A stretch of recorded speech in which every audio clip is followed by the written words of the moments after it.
The September 11th attacks 20 years ago shook the world and changed the course of many people's lives. It was on that day that Newfoundland and Labrador was given in many ways a new identity in the eyes of the world. When the U.S. shut down its airspace, 75 planes carrying thousands of passengers were diverted to Newfoundland. Suddenly the province became a place of refuge. Most famously, 6,600 people landed in the town of Gander, where the community embraced them. A school was turned into a dormitory where volunteers cooked meals and donated supplies. Many locals welcomed the stranded travelers into their homes. My next guest remembers this well. Roger Grimes, the former Premier of Newfoundland and Labrador, who was Premier on September 11th. Mr. Grimes, I've read you were in your office watching planes landing, and then you get a phone call from CSIS, Canada's spy agency. What are they telling you at that point? Basically, it was a real shocker, I guess, and a bit of a surprise. They were indicating to us that one of the planes, after the airspace was closed to all traffic and all of the planes coming from overseas were ordered to land, that one of the planes had not responded, and they didn't really know if there was a problem that had been hijacked, there might be terrorist activity. So they were calling basically to make a suggestion that maybe we might even want to close down some structures in the flight path on the way to the St. John's International Airport, because of the possible danger. So it was quite a different type of request and quite a different conversation. Now, you chose not to do that, not to evacuate any areas. Why? Well, basically, the conversation just prior to that had been that the airspace was closed. All of these international flights from Europe that were headed for Montreal, Toronto, New York, Boston, Chicago, they were being landed in Atlantic Canada, a lot of them in Newfoundland and Labrador, in Gander, St. John's, Stephenville, Happy Valley, Goose Bay, because there was a less dense population here. If there was a problem, there'd be less casualties, fewer casualties, those kinds of things.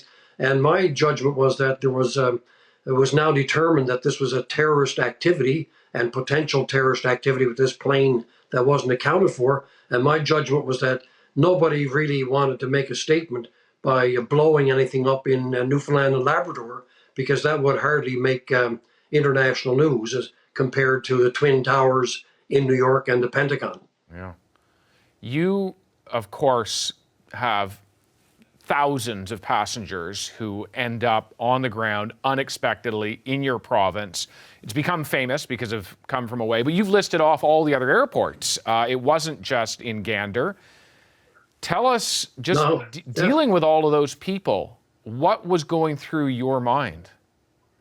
Well, the thing was, I thought we were going to be overwhelmed at first when we engaged our own emergency measures organization, because, we had dealt with floods in small towns like Badger, landslides in certain communities, usually as a result of hurricane type activity that we're expecting here this weekend, but nothing of this scope. We were talking about dealing with hundreds of people, not thousands of people, and especially in a place like Gander, where the number of displaced passengers almost exactly equaled the entire population of the community.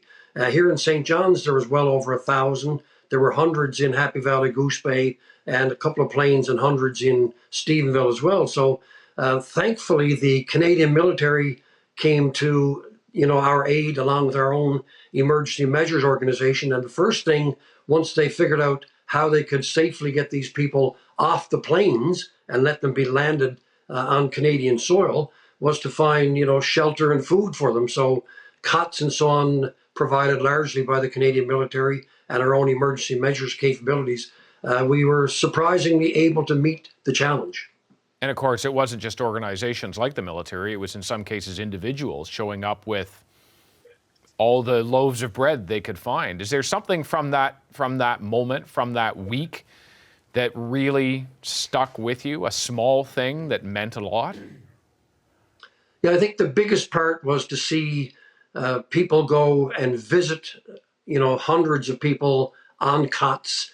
And some of them, when they saw particularly family groups with children huddled in a cot and then waiting to be fed and limited toilet facilities and so on, people just naturally had the instinct for some reason to say, well, wouldn't you like to come over to our house? And the notion that people actually opened their homes, the Come From Away story centers on Gander. It happened there big time in Gander and Appleton, Lewisport, and the whole central area. But it happened here in St. John's. It happened in Happy Valley Goose Bay. It happened in Stephenville. And people just, I think the thought was, David, that if I was stranded and I didn't know how long I was going to be there, I didn't really know what was happening. I didn't know, when I could get in touch with my family and resume my travel, that hopefully someone might reach out to me or you like that. And that was the attitude of the individuals and the families that went in and just asked these people to be part of their own homes. There's been a lot of talk about how this really came to define Newfoundland and Labrador's identity. But I wonder, is it more a case that Newfoundland and Labrador's existing identity just happened to be projected to the world? Yeah, I think the latter, because, in my own, I've had the privilege of traveling nationally and internationally for most of my adult life. And Canadians, by the very nature of how Canada is viewed in the world, are seen differently by international travelers and in other destinations than Americans are. We're seen to be, kinder, fairer, gentler type of people. And Newfoundlanders and Labradorians seem to be, the epitome of that. And this just showcased it, I think, in a manner where there were people from all over the world, because there were a lot of Europeans, not only Americans, that were stranded here in one of these four centers, and the stories spread. And then, of course, the fact that it went to Broadway and hundreds and thousands of people got to see through that particular avenue and that venue what had happened. It really just highlighted, I think, that Newfoundlanders and Labradorians, Canadians in general, have that more generous spirit than most other people are known to have. I've only got really a minute left with you, Mr. Grimes, but I do want to ask about soldiers, Canadian soldiers who ended up going to Afghanistan in the wake of 9/11. A lot of them were Newfoundlanders, and a disproportionate number of those who died were Newfoundlanders. What strikes you as we approach tomorrow's anniversary? Well, the thing is that in all of the Canadian armed forces, the participation by Newfoundlanders and Labradorans well outstrips our proportionate number in Canada. It seems to be a place, it was like that, by the way, before Confederation, that, the Newfoundland Regiment and the volunteerism of people in Newfoundland and Labrador being willing to take up a cause. It wasn't at all surprising that going to Afghanistan, enlisting in the Canadian forces, and volunteering, to take the assignment rather than just wanting to stay safely at home. That seems to be second nature for generations passed down in Newfoundland and Labrador. All right. Roger Grimes, I know you got a hurricane coming at you, so we'll let you go, and best of luck over the weekend. Thank you. Thank you, David. Everything is battened down. We've listened to the Premier and got the advice, so we're in. We've got food. We've got water. Things shouldn't blow around. We're hoping to be safe. Thanks again. Thank you. Hi, I'm Vashi Capellos, host of Power in Politics. See more of our show by subscribing to the CBC News channel or click the link for another video.